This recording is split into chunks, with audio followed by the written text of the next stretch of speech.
Hi, everyone. I wanted to do this really quick training. I'm going to try and get through this in 10 to 15 minutes. Just kind of the quick and dirty on appraisal gaps. I feel like spring market hit us a little faster than we anticipated this year. And we all of a sudden are in these bidding wars and appraisal gap strategies that we just haven't seen in a little bit. So, just a good refresher and some tips and tricks on things we've seen over time. So I'm going to jump into kind of the importance of an appraisal gap strategy, how we're seeing people craft those winning offers, and how it cannot be such a big, scary burden for some of your buyers. We all are seeing it. The Twin Cities inventory is low. Home prices are continuing to go up. Demand is high. I mean, we're already seeing people $50,000, $60,000 over asking on first-time starter homes. That's a big swing for your buyers. Sometimes it's happening because the house was listed intentionally to go $50,000, $60,000 over asking, and we're not actually worried about an appraisal issue. Other times that's not the case. And so, how do we avoid into running issues? Um, we all know that when you write an offer, the sellers only care about the guaranteed number they're going to receive from you. So if you write an offer $100,000 over asking, but your buyers don't have an appraisal gap strategy, well, they might go with a lower offer because they want a guaranteed number at the end of the day. They don't want their transaction to fall apart 2 weeks before closing because the appraisal came in at what the house was listed at. And so here is really the breakout. I think we see a lot of confusion on appraisal gap coverage and appraisal waiver. Appraisal gap coverage means your buyer is somehow going to come up with a difference on whatever they've offered to cover. Meaning, sometimes that means they're going to offer to cover the full amount over list price. Sometimes it means your buyer is only going to cover $5,000 if it comes in low. We see a lot of buyers stuck in their head that the only way they can do an appraisal gap coverage is if they bring all of that extra cash to closing. That's not always the case. We're going to go through a scenario to show exactly that. Also, I think buyers assume like, well, what if it comes in $100,000 low? On your average $500,000, $400,000, $600,000 house in the Twin Cities, we're not seeing that happening. And even if it did happen, if you're doing an appraisal gap from the list price to the buy price and covering that difference, that probably isn't $100,000 over asking. Maybe it's $20,000 over asking, and you're just covering that gap. On the next slide, I'm going to show that amount that a buyer can cover, and we're going to start going through that at every single buyer consult now. We're going to start showing them up front. Here's what it looks like if you want to finance your appraisal gap so that they're very confident when they're out with you on the weekend on what that option is going to look like. An appraisal waiver is when the lender does not need to require an appraisal to be done on the property. Typically, this is going to happen on a buyer that has more than 20% down, good credit, and it has somewhat to do with the property. If the property, there's no record of this property selling in this area way over at this value, then we might not get an appraisal waiver. If when we're talking about your standard SLP home that 400,000 and 25%, that's where we a lot of times see an appraisal waiver. Keep in mind, we're only going to see appraisal waivers on conventional loans. You're not going to see them on jumbo. You're not going to see them on government loans. We can investigate the option of an appraisal waiver up front for your client if we have very specific information. Sometimes I think there's confusion because if your client changes their down payment amount or changes any terms or their credit adjusts at all, and we had an appraisal waiver, but any of those changes happen, that can affect the ability to still have the appraisal waiver. So we want to be really cautious that we're still protecting ourselves if something changes and we don't have that appraisal waiver when they've written up the purchase agreement. This is just what I just talked about. Essentially, the sellers want to know that the offer they're accepting is what they're actually going to get. The listing agent wants to sell the house. The buyer's agent wants to sell the house.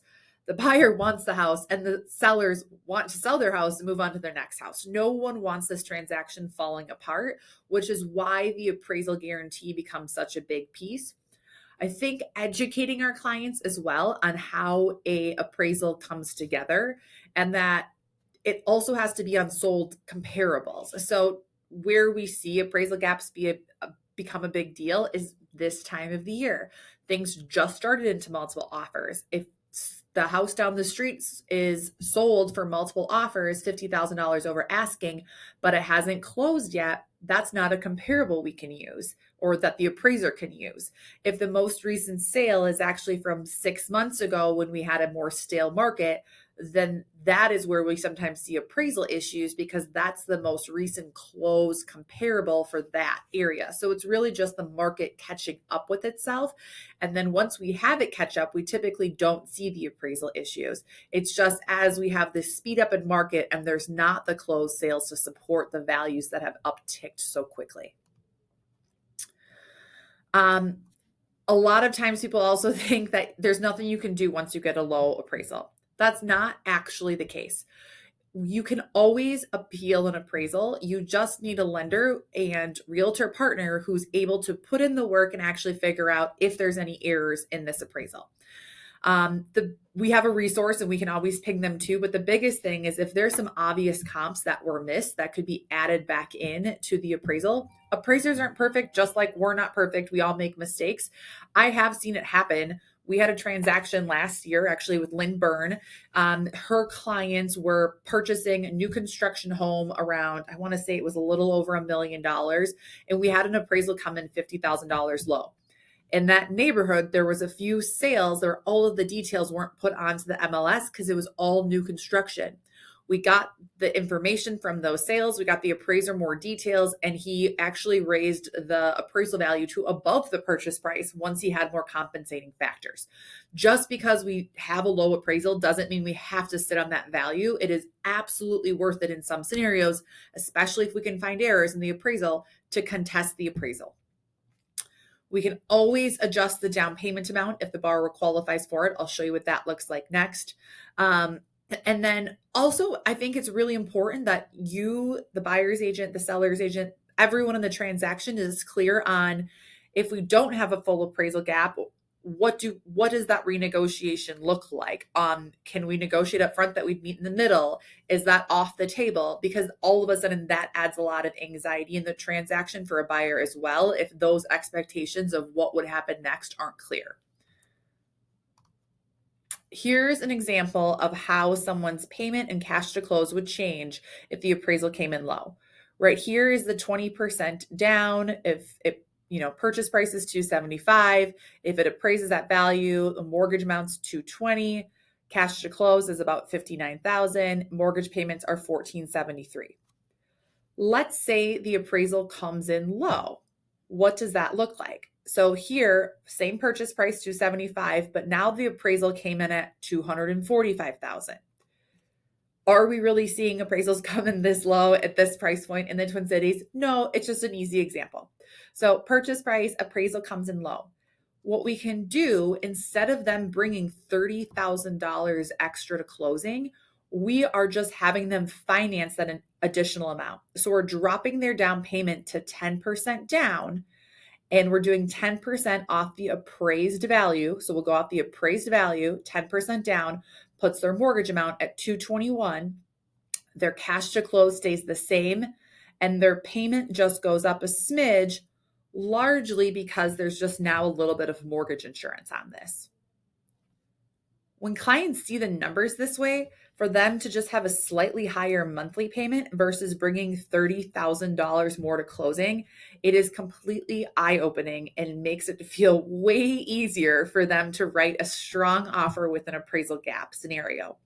So we'll be going through these scenarios with your clients up front at pre-approval, so they're well versed on this. Here is a little quick sheet of how much room you have to play with on an appraisal when it comes in low. Of course, our minimum conventional financing option without doing Minnesota Housing or other down payment assistance programs is going to be 3% down.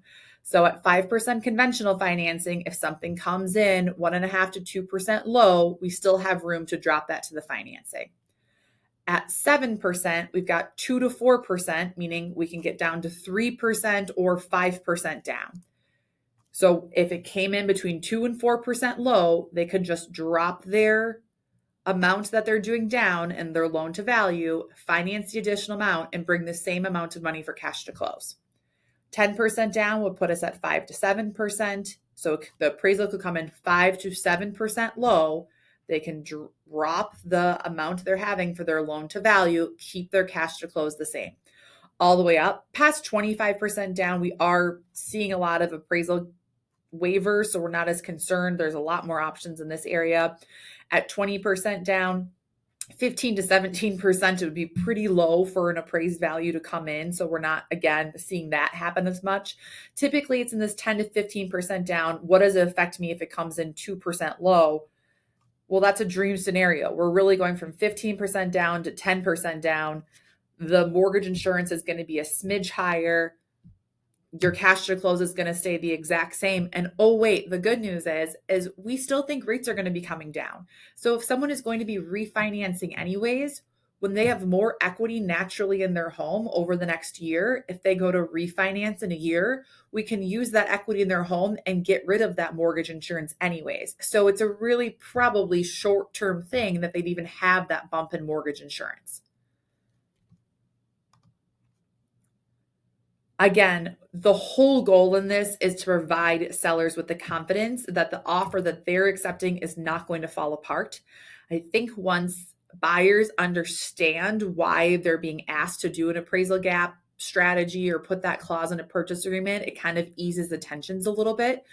What I'm finding is that it comes up on a Saturday morning. They haven't had the conversation before, and then they panic and they think, wait, someone's asking me to come up with 30,000 extra dollars.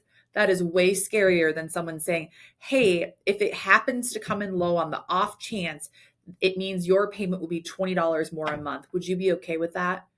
To get this house? Would that be enough to get you this house? As soon as we shift the conversation and educate on the options versus just throwing out scary terms, it totally shifts the demeanor of the transaction and can still make it fun and exciting for the client and a lot less stressful.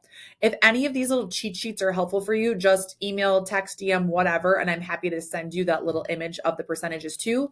If you have any buyers who need a second opinion or aren't properly prepared for this spring market that we just kind of dove headfirst into, please let me know. I'd love to connect with them.